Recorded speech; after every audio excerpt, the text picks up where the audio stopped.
안녕하세요. 2019년 11월 30일입니다. 마지막 날이고요. 토요일입니다. 제가 한 달쯤 전에 10월의 마지막 날, 오늘 10월의 마지막입니다 한 것이 엊그제 같은데 11월의 마지막 날이 되었습니다. 이제 날씨가 점점 추워지고요. 새벽에 일어나서 이렇게 밖에 한 바퀴 돌면 굉장히 춥게 느껴져요. 옷을 두툼하게 입는데도. 저는 양말을 잘 안 신으니까 새벽에 나갈 때도 양말 안 신고 그냥 쓰레빠 신고 나가면 발이 굉장히 시려워요. 이제 이렇게 또 만추의 가을도 이제 끝나고 이제 겨울로 접어드는 이 시점이 되었습니다. 그러나 하나님이 늘 우리와 함께 하셔서 우리의 가슴이 뜨거워지고요. 우리의 몸과 마음이 건강해졌으면 좋겠습니다. 저는 요즘 그런 생각을 하고 있습니다. 우리 대한민국이 졸지에 주사파 사람들에게 정권을 빼앗기고 청와대가 점령당하면서 지금까지 잘 유지해왔던 자유민주주의가 졸지에 심각하게 무너지는 이 모습을 보면서 매우 안타깝고 속상했고 염려가 되었습니다. 그러나 어찌할 방법이 없고 대통령 중심제의 나라에서 대통령이면 최고의 권력자인데 그가 대통령이 되자마자 적폐수사라고 하는 이름으로 그냥 마구잡이로 위협을 가하니까 다 무서워서 뒤로 숨어있던 그 상황이 전개되면서 야, 이렇게 우리나라가 이 좋은 대한민국이 이렇게 비참하게 무너지는 것 아니냐, 마음 한구석으로는 이제 그런 생각들을 하고 있었지만 뾰족한 방법이 없어가지고 발만 동동 구르고 있었는데 올해 6월 초였나요? 전광훈이라고 하는 걸출한 애국자가, 목사님 애국자가 등장을 했습니다. 그러면서 그가 이제 그 판을 깔기 시작했어요. 돗자리를 깔았어요. 그러니까 개개인들이 발만 동동 구르던 사람들이 이제 전광훈이라고 하는 분이 나타나서 판을 까니까 거기에 합류하기 시작했어요. 처음에는 그분 혼자 청와대 앞에다가 천막을 치고 농성을 시작했습니다. 금식을 선포하고. 근데 처음에는 그냥 이제 별스럽지 않게 생각했죠. 목사인데다가 한기총 대표회장이라고는 하지만 그거에 대해서 잘 모르는 사람들도 많았고 교인들조차도 한기총 대표회장이 뭐 하는 것인지도 모르고 그냥 이제 어떤 분이 이렇게 또 그 금식을 선포하고 와서 천막 농성을 하는구나 정도로 생각을 했어요. 아마 거의 대부분이 그랬을 거예요.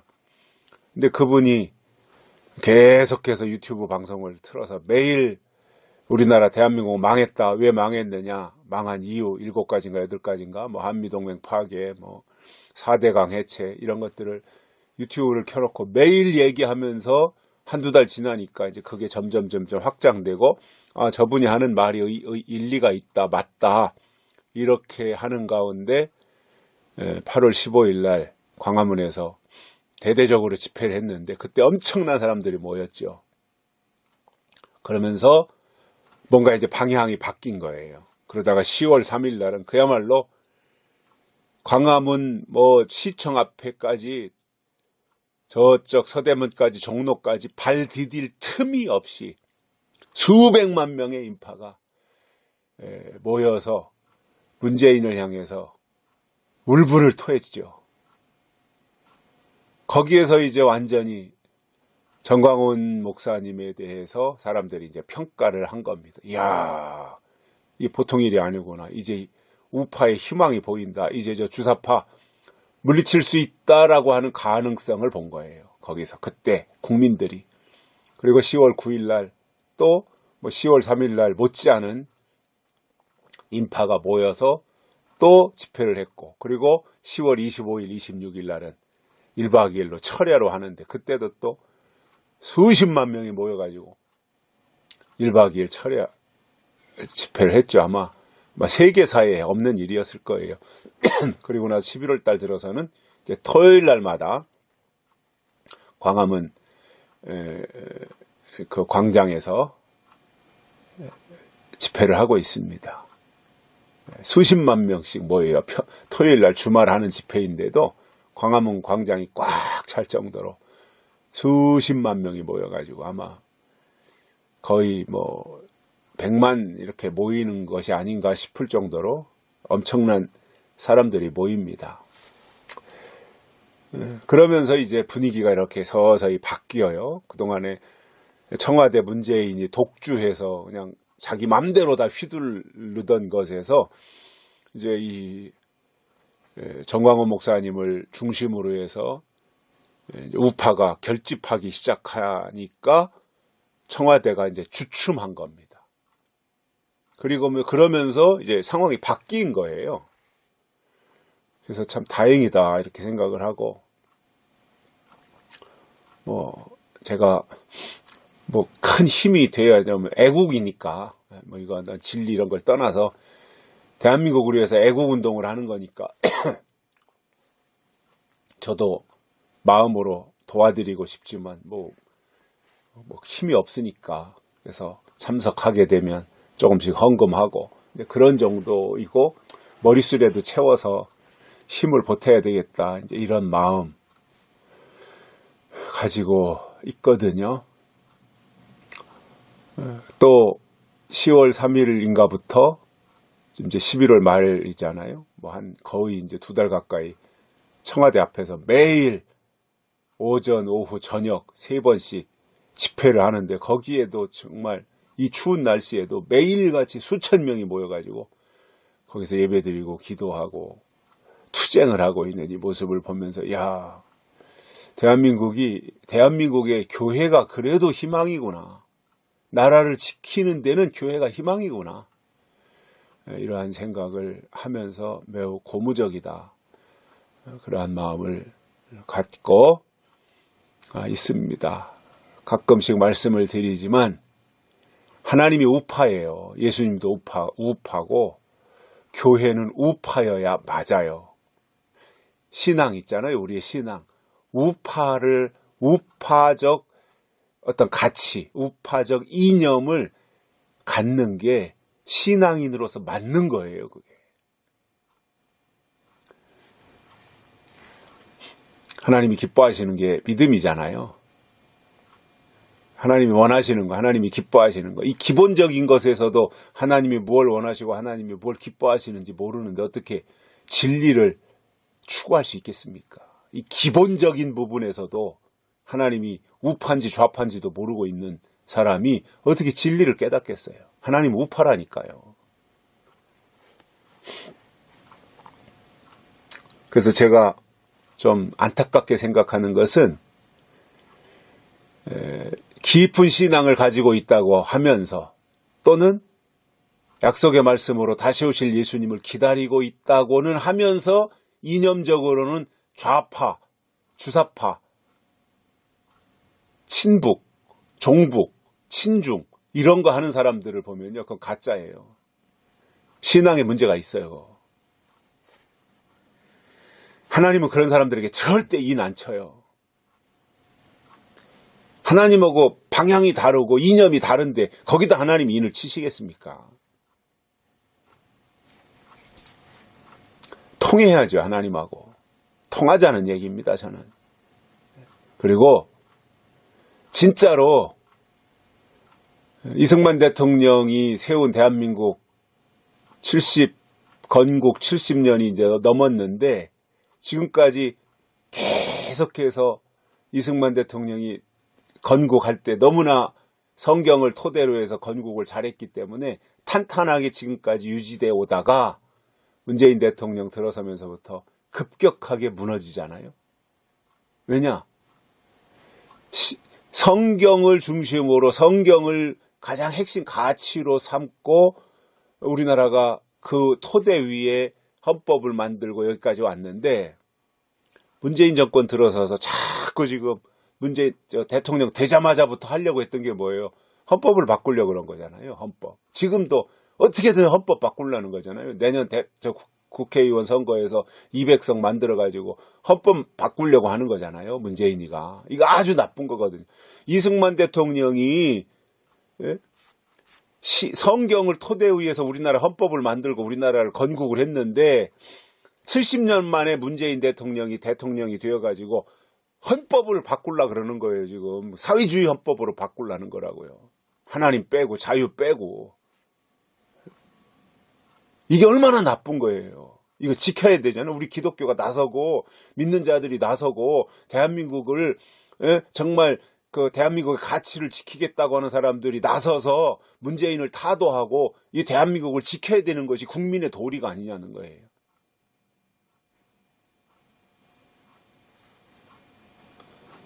성경을 토대로 해서 성경 위에 세워진 것이 우리 대한민국인데 70년 만에 문재인이가 이 대한민국을 허물어버리고 대한민국에서 자유를 빼고 대한민국에서 신앙을 빼고 대한민국에서 어떠한 그 이승만 대통령이 세운 이 모든 것을 다 지워버리려고 하는 이게 사탄의 전략이 아니고 뭡니까? 그러니 아니 기독교인들이 사탄에게 지면 안 되잖아요. 그게 사탄의 역사인지 모를 때는 몰랐으니까라고 하더라도 그게 배우가 사탄이다라고 하는 것을 알면 끌려가면 안 되죠. 질 수는 없잖아요. 사탄에게 우리가. 사탄한테 이겨야 되잖아요. 우리가.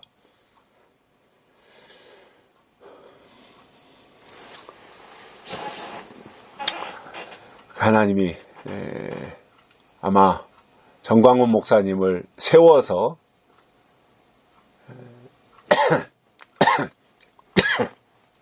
문재인과 맞서고 문재인 속에 들어있는 사탄의 역사들을 하나하나 들춰내는 일들을 하고 계시다. 그렇게 생각을 하고 저도 뭐 그전에는 정광훈 목사님이 어떤 분인지 몰랐는데 요즘 이렇게 관심을 가지고 보니까 충분히 저러한 일을 하실 수 있는 분이더라고요. 지금까지 살아오기를 정말 정직하게 살아왔고 기도를 많이 하고 성령으로 충만하고 누구에게 약점 잡히거나 꼬투리 잡힐 일 하나도 하지 아니하고 사실상 최고의 권력자인 대통령을 향해서 욕하고 질러대고 할 사람이 누가 있어요? 무서워가지고. 안 하지요. 한국당 국회의원들 보십시오. 안 하잖아요. 무서워가지고. 자기 어떻게 꽁문이 잡힐까봐, 발목 잡힐까봐. 그런데 정광훈 목사님은 질러대잖아요. 그것에 의해 그렇게 하는 것을 보면서 또 국민들이 환호하는 거예요. 제 주변에도 신앙생활 안 하는 분들이 매일 정광훈 목사님 방송, 유튜브 방송 그거 끼고 사는 사람들이 있어요. 왜냐? 자기는 그렇게 대통령을 향해서 대놓고 뭐 이놈 저놈 뭐 문재인 개새끼 이런 말 못하는데 정광훈 목사님이 한단 말이에요. 그러니까 대리만족을 얻는 거예요. 시원하게. 아유 후련하다고 생각. 여기서 조금 더 우리 교회가 또 믿는 자들이 또 우파의 성향을 가지고 있는 분들이 정광훈 목사님이 하시는 이 애국운동을 밀어드린다면 아마 그것이 계기가 되어서 대한민국을 바로 세우는 제2의 건국의 역사가 시작되지 않겠는가 그런 기대를 가지고 있습니다. 물론 그냥 두진 않을 것 같아요. 청와대에서 정광훈 목사님 어떻게 하든지 두드려 잡고 지금 그 교회 세무조사 들어갔다 그러잖아요. 어떻게 하든지 압수수색 세무조사인지 압수수색인지 하여튼 뭐 그런 게 하고 있다 그래요. 어떻게든지 이제 붙잡아 가두려고 하겠죠. 내년 총선 때까지는 정광훈 목사님이 있으면. 저렇게 투쟁을 잘하는 사람이 어디 있어요 우리나라에. 정광훈 목사님 같이 영향력도 크고 목사님이다 보니까. 그리고 한국총 한기총 대표회장이고 여러 가지로 영향력이 크다 보니까 아마 어떻게든지 아마 압수수색이든 세무조사든 뭐든지 해서 조그마한 거 꼬투리 나오면 뒤집어 씌워가지고 감옥에다가 집어넣어놓고 총선 때까지 가둬놓으려고 하지 않겠는가, 이러한 생각도 개인적으로는 가지고 있습니다. 정권이 지금 벌벌 떨잖아요. 정광훈 목사님 앞에서. 그러니까 어떻게 하겠어요? 어떻게든지 뒤집어 씌워서 가두겠죠. 붙잡아다가. 그렇게 되지 않도록 좀 우리가 힘을 모아드렸으면 좋겠어요. 광화문 광장에 토요일 날마다 한 200만, 300만 명이 모인다면 청와대 이렇게 호락호락 덤비지 못할 겁니다. 그래서 조금 더 힘을 실어드려야 되지 않겠는가. 그리고 그 집회 한번 하려면 토요일 날 그 무대 설치하고 앰프 설치하고 또 그 대형 TV 모니터 설치하고 그 광화문 그 광장 그 지역에 하려면 뭐 한 20억씩 들어가나 봐요. 예, 저 비용이. 그러니까 그게 다 돈이잖아요.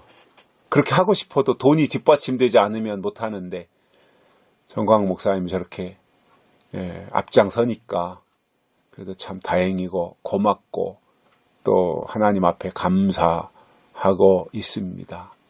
힘 닿는 대로 기도해 드리고 또 여건이 된다면 헌금도 해 드리고 그래서 대한민국이 다시 바로 세워지도록 문재인 대통령 빨리 끄집어내고 하나님의 마음에 합한 사람들이 세워져서 우리 대한민국을 다시 바르게 이끌고 갈 수 있는 제2의 이승만 대통령 같은 분들이 또 박정희 대통령 같은 분들이 나와서 우리 대한민국을 바로 세웠으면 좋겠다라고 하는 그러한 기대감이 있습니다. 오늘 말씀은요. 로마서 8장 24절 25절입니다.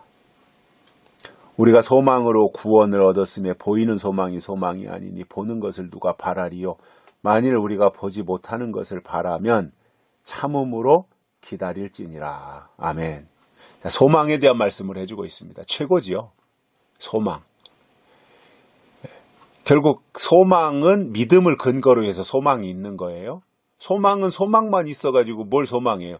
믿음이 있어야 믿음을 근거로 해서 믿음이 있으니까 기대가 있는 거잖아요. 소망하는 거잖아요. 바라는 거잖아요.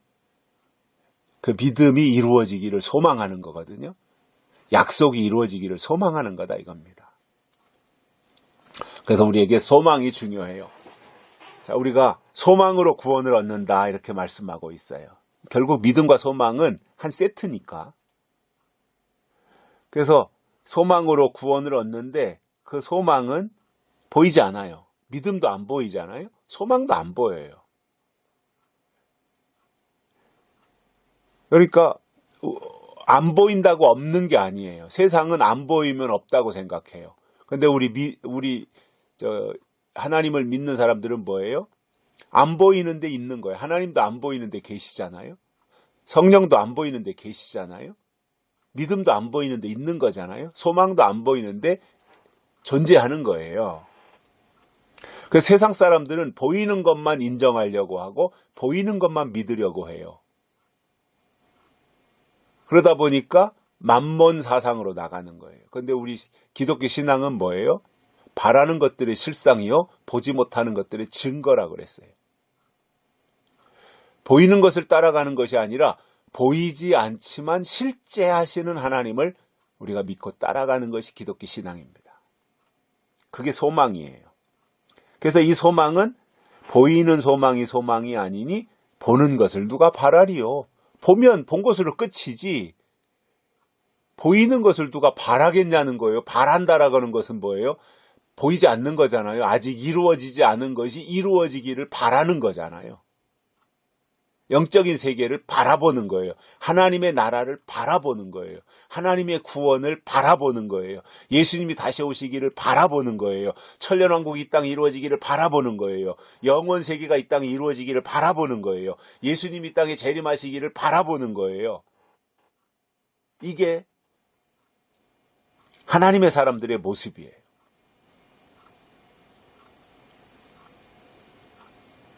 그래서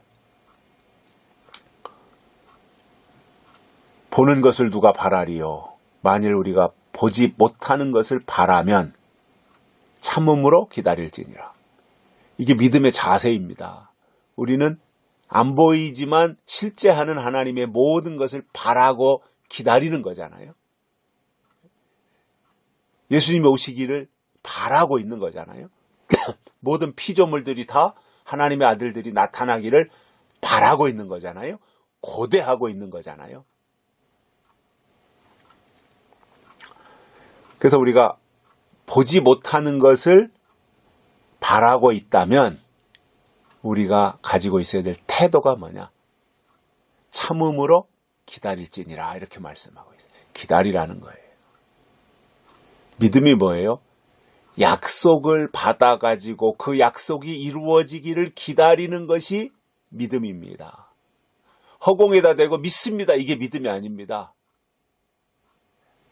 정말 믿음은 하나님이 주신 약속을 바라보면서 참음으로 기다리는 거예요.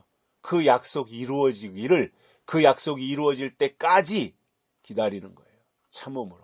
참음으로 기다린다고 하는 것은 뭐예요? 참아야 할 일이 있다는 거예요. 기다리는 자에게는 참아야 될 일이 있어요. 춘향이에게 참아야 될 일이 있었잖아요. 약속을 받은 춘향이가.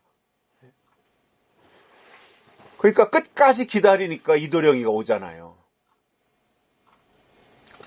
우리도 마찬가지예요. 하나님이신 약속이 우리에게 있다면 춘향이의 심정으로 기다리는 거예요.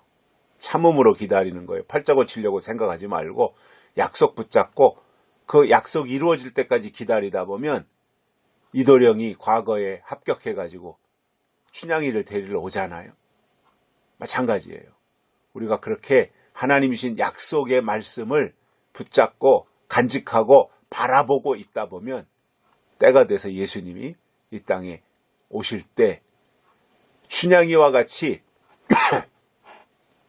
참음으로 기다린 사람들을 만나주신다는 겁니다. 이게 얼마나 놀라운 일입니까? 하나님 우리에게 그러한 것들을 원하고 계시고요. 우리가 하나님 앞에 보여드려야 될 것들이 바로 그런 거예요. 우리에게 중요한 것은 소망입니다. 소망. 소망이 어디서 나와요? 말씀에서 나오는 거예요. 특히 저는 그렇게 생각합니다. 요한계시록의 말씀은 우리에게 최고의 소망이에요. 그래서 계시록을 우리의 소망으로 삼고 나가는 사람이 인치실 때 입맞는 사람이고 계시록을 소망의 말씀으로 받는 사람이 예수님이 다시 오실 때 신랑으로 맞이하는 사람이에요. 그리고 왕권을 주실 때 왕권을 받는 사람이에요. 꼭 먹고 알 먹고예요. 그러니까 어떤 때는 왕권을 받는 사람으로 왕으로 나타나. 왕권 받으면 왕인 거잖아요. 어떤 때는 그리스도의 신부로. 예수님이 신랑, 우리는 그분의 신부로.